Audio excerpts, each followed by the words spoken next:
360 Nitro.tv. Tu ne veux pas manquer ça. Coucou!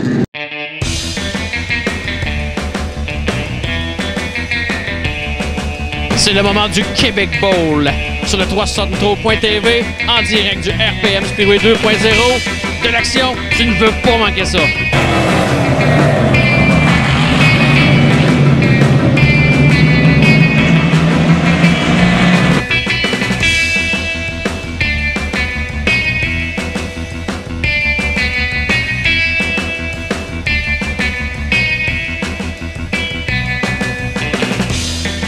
La semaine prochaine, je ne me trompe pas, vendredi prochain, tu vas faire les 5 $ pour entrer comme prix d'entrée à Drôme Grimby. Oui. On a rarement vu ça ici au Québec.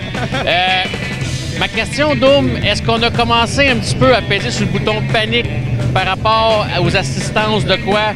Là, on veut trouver vraiment une solution drastique pour ramener le monde dans les estrades.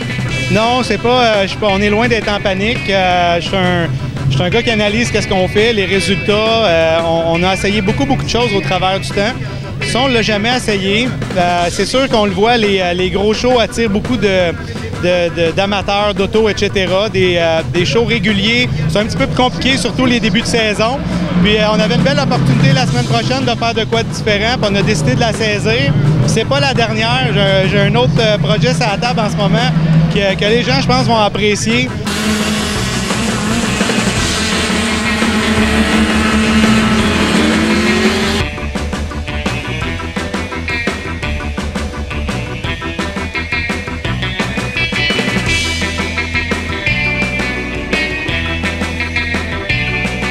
Tu peux prendre une petite bouchée, Jonathan, tu l'as mérité. Ce soir, il y a eu plusieurs relances, un circuit qui semblait un petit peu bosselé pour votre catégorie, mais ça allait pas mal bien ton affaire. Ouais, je cherchais la ligne idéale. Au début, j'ai essayé en l'air, la groove était collante, mais la trajectoire était vraiment plus longue. Puis en bas, j'ai utilisé pas mal les freins, ce que je fais jamais. Puis ça a porté fruit, fait que bien content.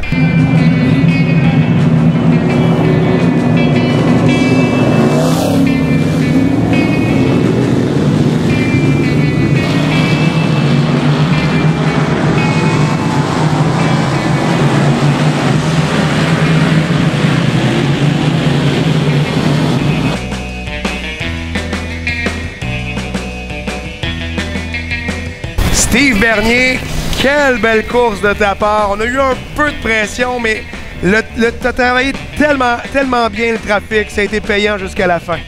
Ouais, écoute, au RPM, là, quand on tourne le retardateur, puis il y a deux grooves, c'est dur de dépasser.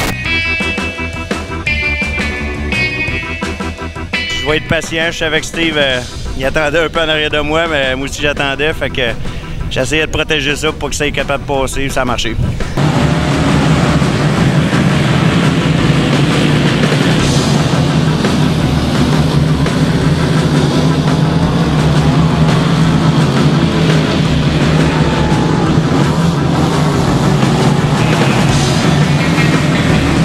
Steve, félicitations. J'ai l'impression que tu as lancé sur la table tout ce que tu avais. Le trafic, à un moment donné, ça a été plus compliqué un peu. J'ai l'impression que ça a été plus compliqué, tu me confirmeras ça. À un moment donné, on avait le bon momentum et on dirait que tu n'as pas levé le pied, mais ça l'a pas joué pour toi. Ouais, non, effectivement. Steve a réussi à passer dans l'hardcore, puis il a réussi à maner Sébastien Goujon a fait une petite erreur. Steve a réussi à se faufiler. Là, moi, je suis resté pris en arrière de Sébastien. Steve a réussi à les faire, puis là, j'étais rendu pas mal loin. Sur la relance, je m'étais dit que tout se jouerait dans un. Si jamais il pouvait manquer son coup à la sortie, je ferais pu reprendre le haut après. Parce que la 3 et la 4 n'étaient jamais assez rapides pour rester en bas puis compétitionner avec le haut. Fait que ça s'est pas fait. J'ai repris le haut puis je me suis dit, bon, ben là, ça va y aller pour les 6 derniers. Puis on reste là, on va prendre la deuxième.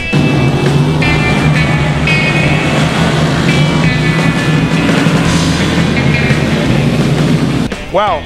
Très belle course pour toi. Ça n'a pas été de tout repos dans ton cas. On a eu de la pression d'un peu partout. Comment ça s'est passé pour le 25 dans cette première finale-là?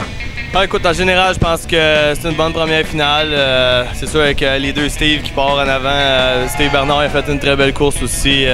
Écoute, on va la prendre, on va essayer de s'améliorer pour la deuxième finale.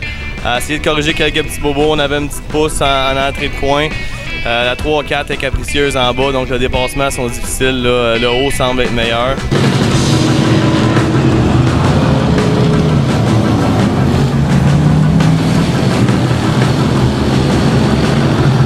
avec Moïse Pagé qui termine en première position dans la deuxième partie du 20 tours. Moïse, t'as toujours cette année fini 2, 3, de quoi de même. Là, il y a une dernière portion que tu réussis à finir premier du 20 tours. Ça doit faire du bien, là. Ah, enfin, les deuxièmes avec un charron, on les prend et on aime ça, mais une fois de temps en temps, c'est le fun de ramener un trophée à la maison puis finir par avoir le dessus sur tout le monde, là.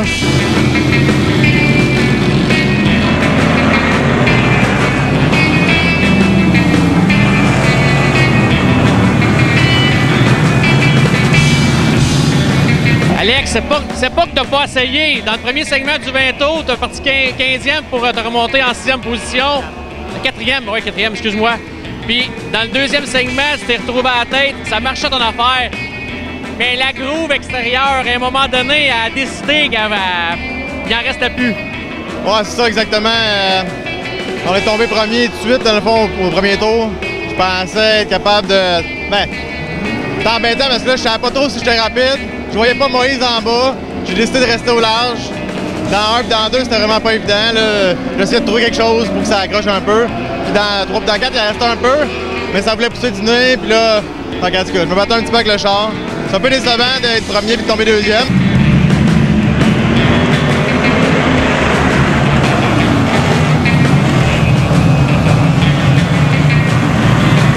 Evan Racine, une autre victoire encore cette année au combiné pour les 2 finales de 20 tours. Evan, décidément, écoute, c'est vraiment ton année, ça va super bien. Puis en plus, tu gagnes vraiment beaucoup en confiance parce que pour virer quasiment tout le long au large ici, tu t'es risqué assez fort, là. Ouais, effectivement, avec mon année cette année, c'est fou comment ça va bien. On a une super belle année. On a déjà manqué une coupe de course, mais à chaque fois qu'on est présent, on essaie de se rendre en avant. Puis à date, ça a porté fruit quelques fois. On a poussé fort dans la finale aujourd'hui, c'est vrai. J'aime ça jouer avec le feu des fois, peut-être un peu trop, mais c'est des affaires qui arrivent.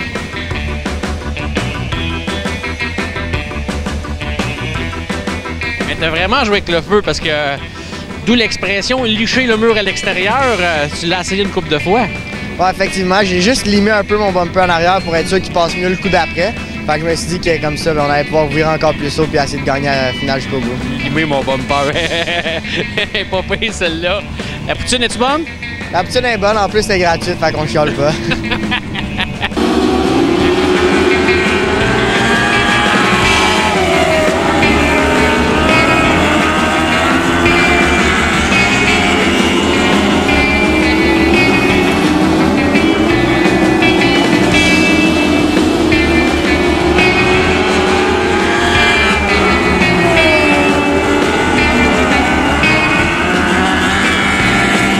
Jordan, j'ai l'impression, tu me le diras toi-même, que le début de cette course-là était une question d'essayer de comprendre ce qu'il y avait sur cette piste-là pour le 28.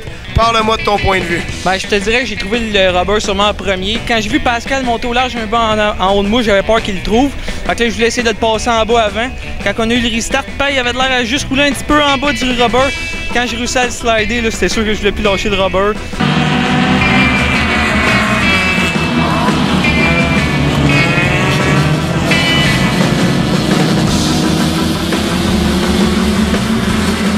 Dominique, tu l'as pas volé celle-là, tu as eu ta part d'ennui dans les dernières années. Écoute, là, tu as passé de Bose à Honda. Je pense que t'as pas eu le choix de te faire à l'idée, ça prenait un Honda pour rouler vite. Ça a l'air à ça. Non, mais je sais pas quoi dire. Fin de semaine parfaite, deux top 2, une première. Pas de bris, la voiture est sacoche. Je voudrais remercier Luc Biron. C'est lui qui est venu chercher le moteur avec moi il y a un mois. Parce que je n'avais pété 2 en 2 soirs. J'étais à bout. C'est lui qui est allé le chercher avec moi. Il l'a choisi. Wow!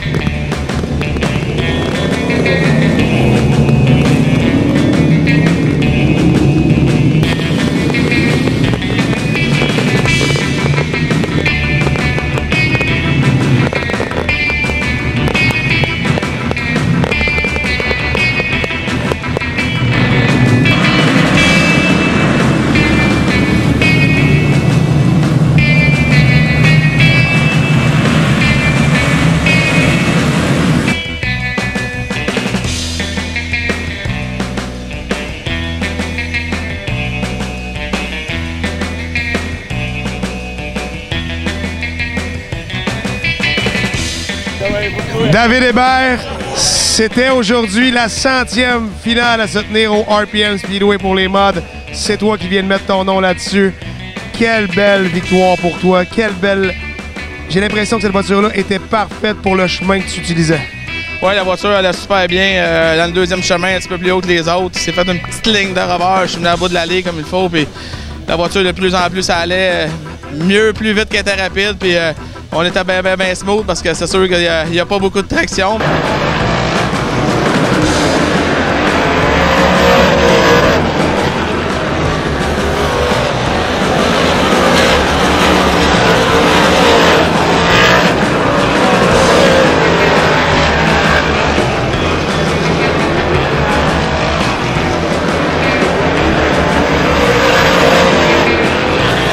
Félicitations Yann Bussière, quelle belle façon de terminer un très long week-end de course pour tous les gars comme toi qui a passé tout le week-end sur la route. C'était un long chemin, quelle belle façon de terminer ça. Oui, c'est sûr que j'aurais aimé ça gagner, mais j'avais un petit problème avec ma voiture, la suspension à peu près les 10 derniers tours était cassée, je me demandais si j'étais pour finir. Fait que je suis content pareil d'avoir fini deuxième parce que ça aurait pu être dernier. Si on revient à la course proprement dit, tu as fait une très belle lecture des retardataires. Claude a été un peu coincé dans tout ça, ça t'a profité. Parle-nous un peu là, de ce long segment-là. Ben écoute, quand ça a débuté, j'ai été surpris par Claude, puis là, je le suivais, je me disais, pour moi, Claude, c'est son soir, il va gagner, puis on avait justement parlé hier, t'es à la veille de gagner, Claude, ton char va bien, tout ça, puis en fait, là, j'ai plus d'un retardateur, je n'en ai profité, puis c'est sûr, quand là, je voyais que ma suspension, il y avait un problème, ça menait du bruit, puis là, j'ai vu une relance, j'étais un peu déçu quand j'ai vu David à côté, il dit, lui, c'est sûr que sa voiture ne doit pas être défectueuse, puis il en a profité, puis ça va aller.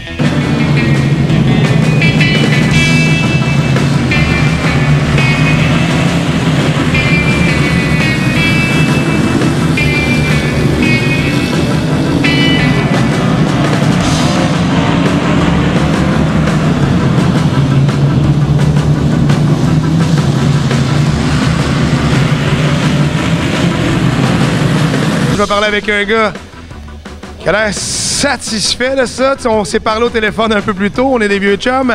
Tu me disais, bon, ben là, on est en période d'essai. Ce soir, c'était les bons tests. Oui, sérieusement, merci Matt Shepard, parce que je me demandais des fois quand il me disait des affaires, je trouvais que ça n'avait pas de bon sens. Je dis peut-être qu'il me dit pas la vérité. Il me disait la vérité. Voilà ce qui complète le reportage au RPM Speedway. Vous pouvez voir toutes les entrevues intégrales sur le site 360nitro.tv. Mon nom est Steve Bertium. Restez à l'affût tout au long de la semaine pour les nouvelles sur le site 360nitro.tv, car tu ne veux pas manquer ça.